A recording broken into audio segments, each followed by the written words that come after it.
Hey there, and welcome to the Etsy Seller Podcast.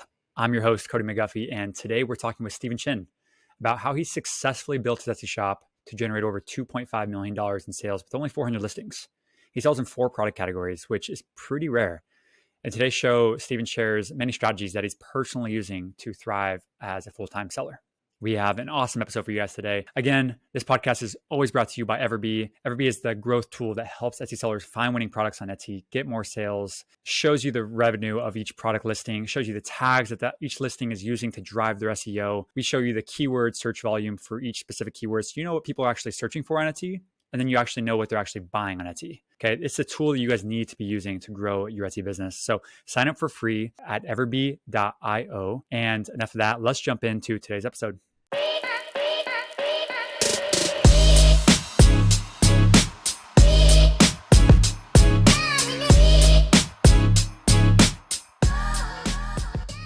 Tell me how you got started with Etsy. Like, how did you get here?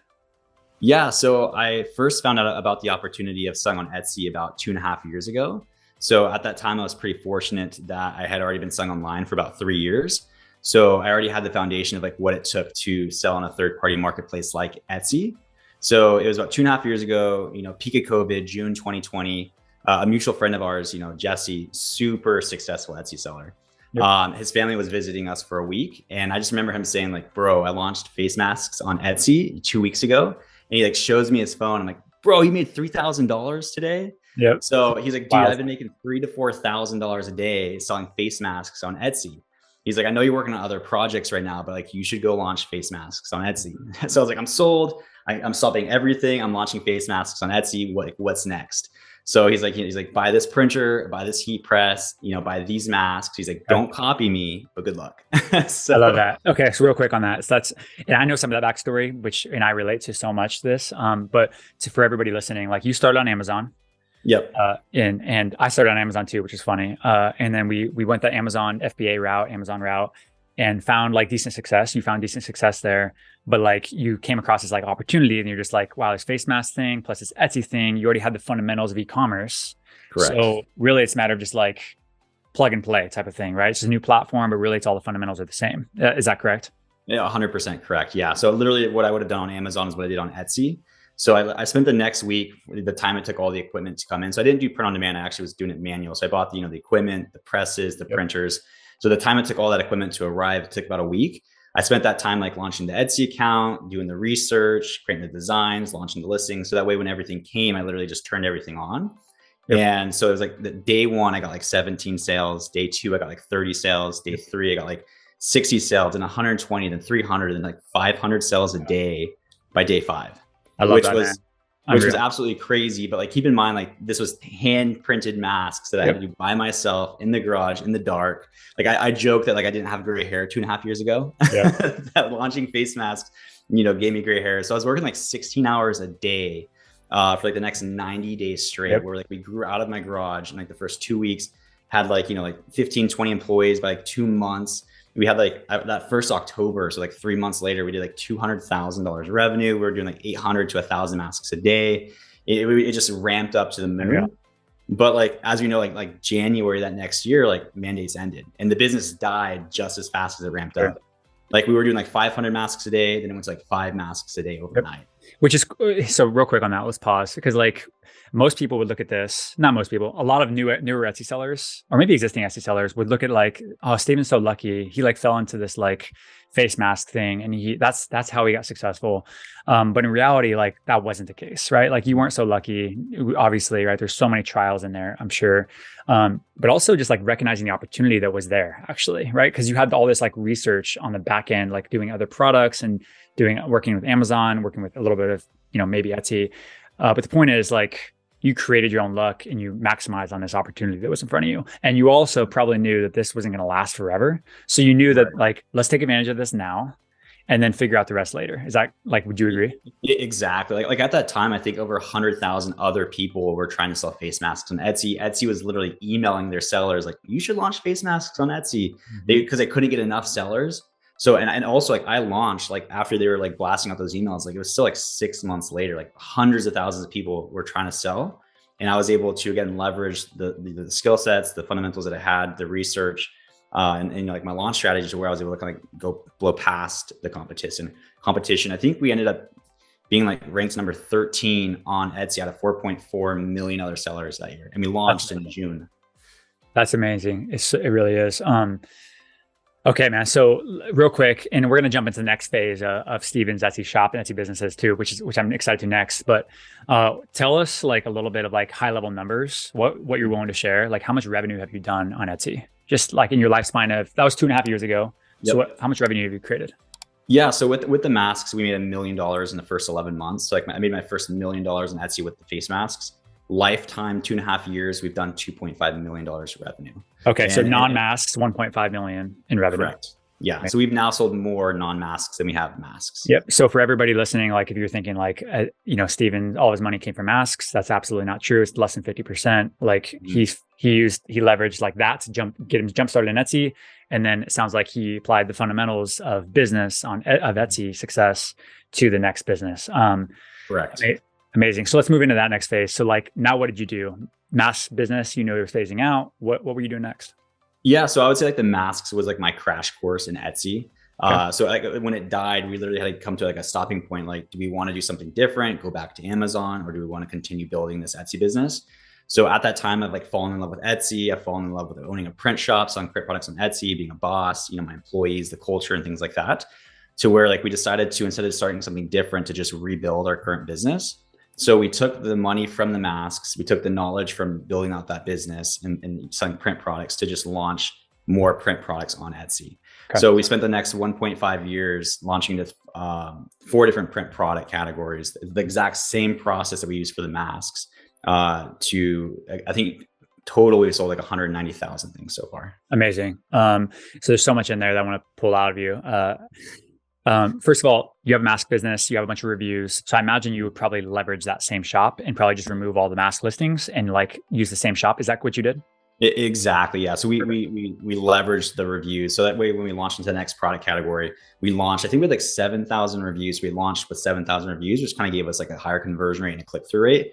And then now I think we have like 21,000 reviews. Amazing. Okay, cool.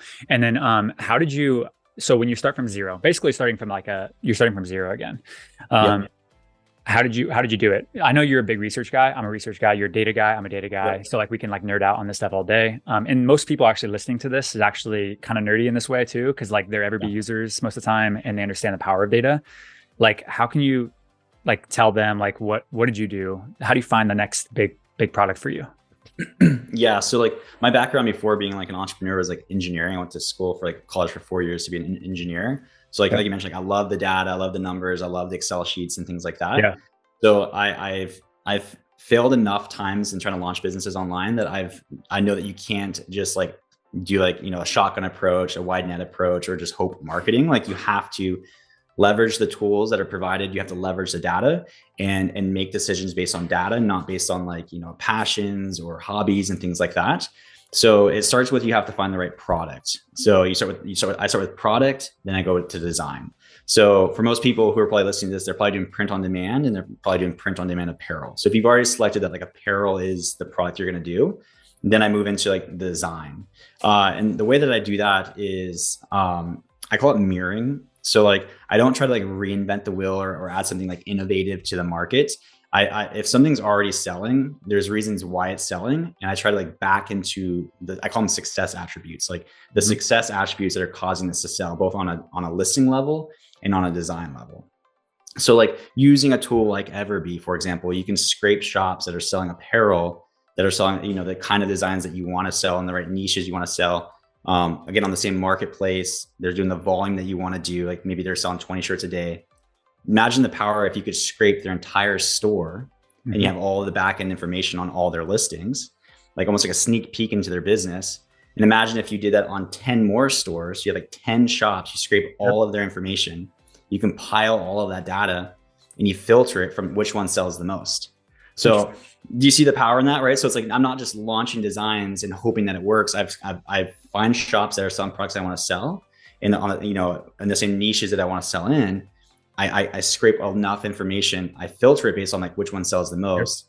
And then what I do is I start to go through that list And I go into their listings. This is what I do is I go into like the one that ranked at the top of the list. I click into the listing and I ask myself, like, why do I think this listing made the top of the list? Like what with this listing is causing it to be the most successful out of maybe 10,000 listings? I love this. Is it like look at the images, look at the title. Does the main image have like an actual model wearing the shirt, or just like the thing laying flat on the ground? Do they have a display price? Are they free shipping? What are their lead times? Like, what do I think on the listing level is causing them to be successful? Yeah. Then I go over to the design. What's with the design that's causing them to be successful? What niche is it in? What colors are they using? What fonts are they using? What placements are they using?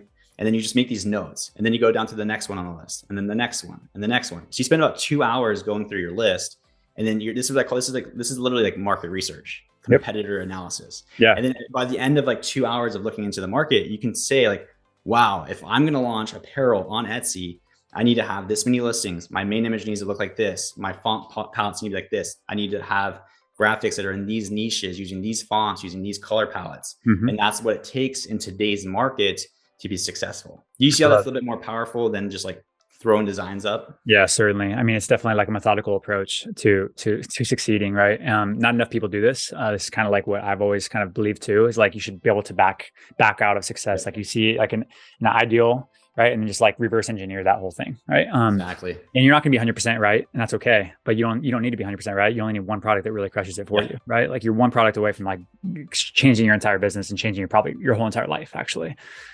Which is the coolest thing about it. Now, going back up for a second, a lot of people are stuck a little bit on like, okay, they understand they want to sell apparel, they want to sell like shirts or something like that, right? I mean, you said niche a couple of times, right? Pick a niche. How do someone find a niche to sell in? Like, what was your approach? Yeah, so niche being like, I don't believe in selling in a specific niche, like just pet products or just not the just pet owners. So I'm a big believer in just selling all of it, but with your filters. Like personally, I wouldn't sell like crude shirts or gothic shirts or political shirts or things like that. But like I'm okay with selling like a dog mom shirt and or like a grandma shirt or all in the same shop. So again, you want to have like a super wide top of funnel, like so you can capture more searches, if that makes sense. Yep. But the question is like, how do you find the right product? So like I meant like I find the product first.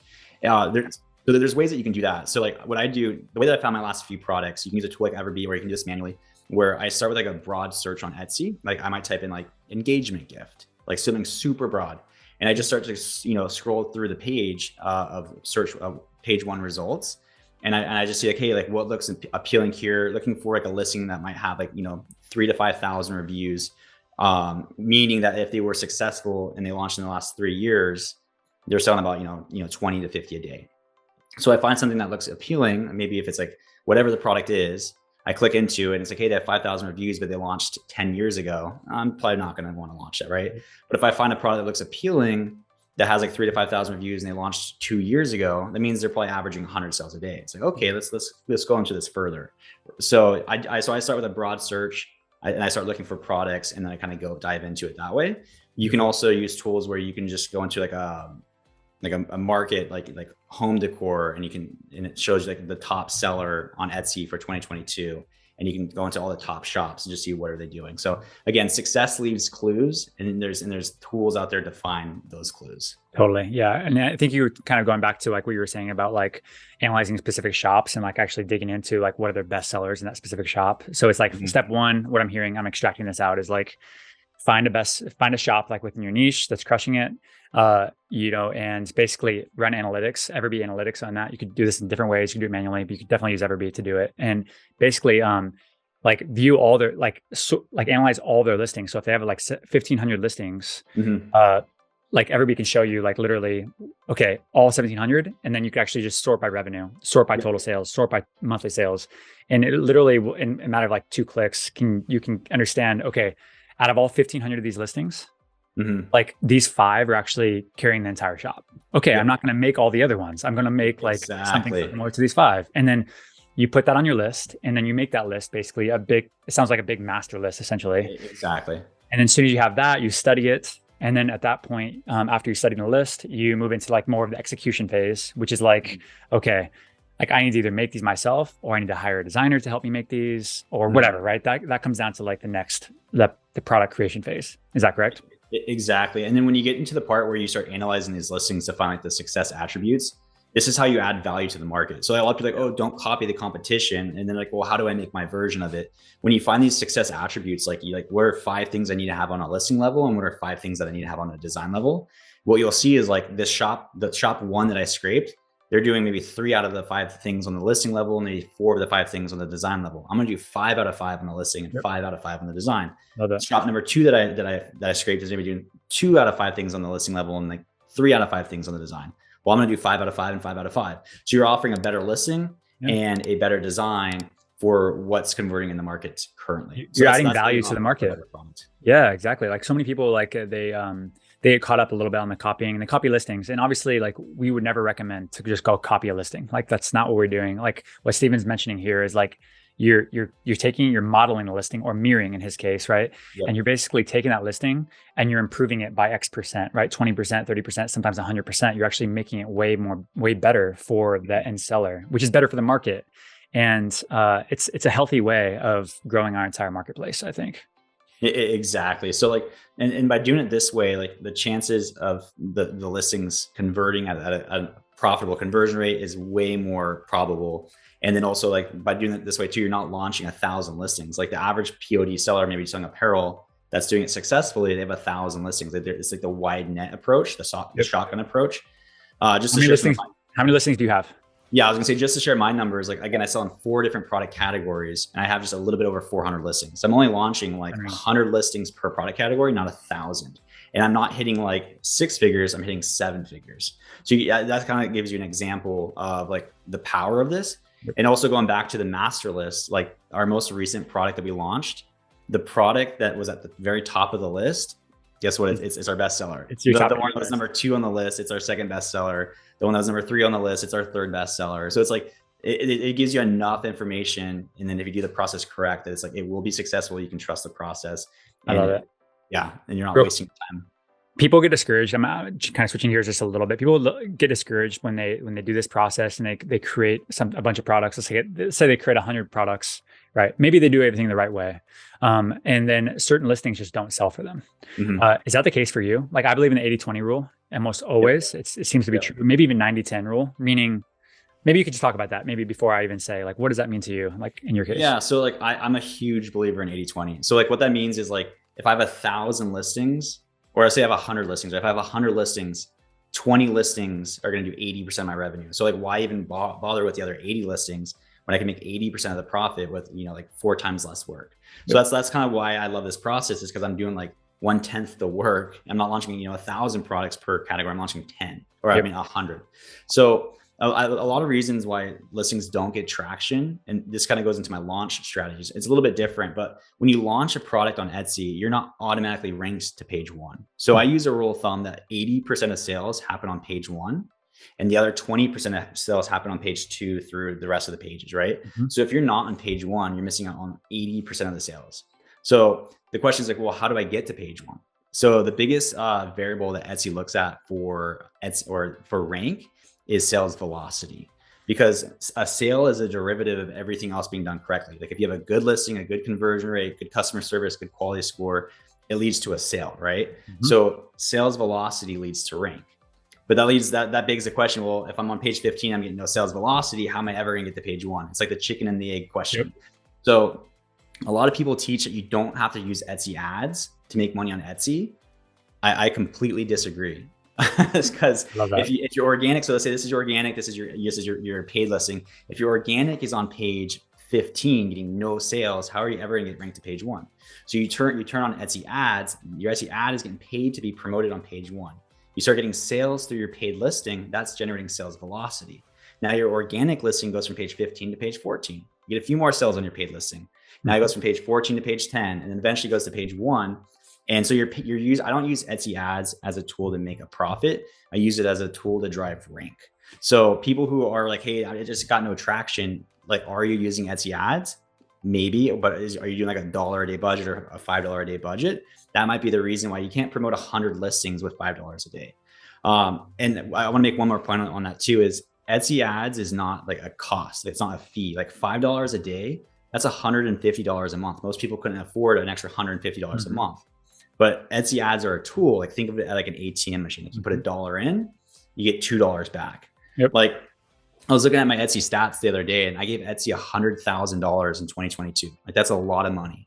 But Etsy gave me $250,000 back. So I gave Etsy $1 and it gave me $2.50 back. So not only was I able to leverage it as a tool to drive rank for my organic listings, but I was also getting a return on it. So I would encourage you to turn on ads at its max budget. And if you're losing a little bit of money, if you can afford it, I think it's okay because you're driving rank, and like within like 1 to 2 weeks, the organic listing will start getting sales, and that will offset the potential loss on the ads. Or if the ads are negative, that might tell you that, hey, maybe your conversion rate needs to be improved or your click-through rate needs to be improved. Can we talk about click-through rate? I was actually going to go there next. I'm happy you did. A lot of times people are wondering, what's going on with their ads? Like, why are they not working? Are they working? Like, are they doing good? Are they doing bad? And one of the, like a lot of things is before they have a sale, obviously you want a positive ROAS, right? And you want ROAS means return on ad spend, but you obviously want sales conversion at the end of the day. But before sales, right, you need to have clicks. What is a solid click-through rate that you're kind of targeting for your listings? Yeah, so I love Etsy ads too, because it gives you data that you can again leverage to make decisions moving forward. So Etsy ads are PPC. Can you hear that? A little bit. It's all good. Okay, sorry. So Etsy ads are PPC, pay per click. So if no one's clicking on your listing, you're not giving Etsy any money. So typically you run into 3 scenarios. 1, it's successful and you're making money and everything's good. Or 2, you might have like, hey, I have a $20 a day budget on Etsy, but like it's only spending, $5. Or 3, it's spending all of your money, but you're making no money. So in scenario 2, where it's like Etsy's not spending enough of your money, that you want it to spend more money, that's a click-through problem because they're not clicking on your listing. So how can you increase your click-through rate? So there's things like, there's only a few things that you can show the customer to entice them to click onto your listing, like your main image, your price point, your reviews. So like so one thing that I do is I try to make my main image as enticing as possible. Okay. Where I call it a digital shelf. Like when somebody searches like, mom shirt and they see like 100 listings, it's almost like a shelf, like where they see all the different products that they can grab and click onto. You need to make your listing like a pattern interrupt. Like if everyone is using like beige shirts and it's like a sea of just like beige, maybe put like a dark gray shirt in there. So it's like a pattern interrupt. Or if everyone is using just like the flat laydowns, put someone wearing the shirt in there. So it's like a pattern interrupt. So it's like yours pops and they might click onto it. Right. Or you can have a lower display price. So those are a few things that you can do to try to get someone to click onto your listing that allows you to spend more of your Etsy budget. If you run into the scenario where it's spending enough of your budget, but you're just not getting a return, then you're having a conversion rate. Because if you have like a 1% conversion rate, 100 people might click onto your listing, but only 1 buys. So that's really expensive. You're paying for 100 clicks for 1 purchase. If you can get your conversion rate from a 1 to 5, you just made 5 times more money. So out of those same 100 clicks, you got 5 transactions instead of 1. So there's things you can do on the listing level to try to increase your conversion rate. So I would encourage you guys to like look at your Etsy ads and then determine, do I have a click-through problem or a conversion problem? And then like, how can I increase my click-through rate, or how can I increase my conversion rate? I love it. And you just gave basically strategies on how to do that. And to clarify, the click-through rate, usually what I would target personally is like a 2% click-through rate is like kind of where I feel like it's okay. It's reasonable for me in most cases. Now, do you have a number that you use like as a rule of thumb? I don't. So I don't. So like I'm confident that like by doing the process, we're talking about like finding the right products and the right designs, that and I do have a process for my main image, my price points, and then like everything that like, even if I had a click-through rate problem, like I've optimized it to the best of my knowledge and the best of my ability, where I don't know what I could fix, to be honest. So and that's fine. And sometimes that's great. And then like tell everybody like average conversion rates, like in your shop, in your listings, like what are you kind of generally feeling for conversion rates? Yeah. So for me personally, I think my average, if I look at the full, like, I think I actually looked at this earlier today, for the full last, 2.5 years, my average conversion rate is 6.5%. So for some people, like it might be getting like 3%, 2%. So I'm a little bit above average, but again, because I know what customers are looking at to lead to a conversion. So one thing that I did, and like when I figured this out, like when this clicked for me, like this made things so much easier to have a higher conversion rate. So I actually encourage everyone like listening to this to like go buy something on Etsy. So like go to Etsy and like type in mom shirt, and then you see all the results. It's like, and then when you click onto a listing, ask yourself like, why did I click onto this listing and not that listing? And then think, okay, well, how come like that helps your click through rate? Like when you figure out those things that led to that click, right? When you're on the actual listing, like when you add it to cart, ask yourself like, why did I add this to cart? Did I read the title? Did I even read the description? Or did I only look at the photos? Most people only look at the photos, the price point, and they add to cart, right? So it's like, if you have really good photos, that might help your conversion rate. And then once you're on the cart, did you bounce or did you check out? So like lead times and shipping rates, and then post purchase, did you leave a review? Yeah. So like if you can like optimize every single step of the buyer's journey, like make that as fluid as possible, remove as much friction as possible, your conversion rate is going to be like as optimized as you can possibly make it. So just knowing the buyer's journey and like what people are actually looking at on your listing will help you know like where you can make improvements. I love it, man. I'm so fascinated because you're more curious, like you're curious about the entire process, right? Like so many times sellers, and I experience it every single day, and I'm trying to discourage it a little bit. They think short term. They think like, I need money today, and like, how do I do it today? And what happens is, and that's fine. It's okay to be like in like you want to hustle and you want to make it work. That's great. But a lot of times it makes you leave out all of like the curiosity of like understanding, some of the fundamentals, like why should I buy this? Why did I click on this? Why did I add this one to cart? If you miss out on some of those things, you're missing out on the fundamentals. And basically you're just looking for someone to tell me what to do next. And that's fine to like ask questions, but it's better to actually ask yourself the question of like, how can I improve this? Versus like, hey, Steven, like, tell me what to do. Why don't I have sales? Why don't I have sales? Why don't I have visitors? And it's better to actually actually ask yourself the question and then think about it. Actually just think about it based on like best practices. But that's the point of the conversation, right? Is hopefully someone can hear that and take it. Exactly. There's a huge difference from like memorizing and understanding. Yeah. Like I went to school for engineering. Like it was one thing to like memorize a formula versus like understanding the formula. Like you do way more better when you actually understand the fundamentals and how it works.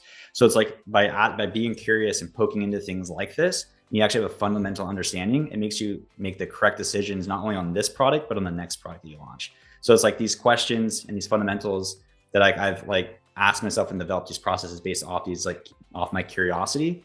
Like I do it on every single product launch, and every single product launch I've had since the face masks has, fortunately been successful, but it's the same process. Yeah, exactly. I love that, man. Well, there's a million things that we can talk about, right? And we could talk about this stuff all day, but I just greatly, greatly appreciate your time and like sharing value with our EverBee audience. And I'm sure you have a million more things that you can share with them, but overall, man, thank you for your time again. And I just really appreciate it. Of course. Yeah. And thanks for having me. Yeah, of course, man. Okay. Talk to you soon. Later. Yep.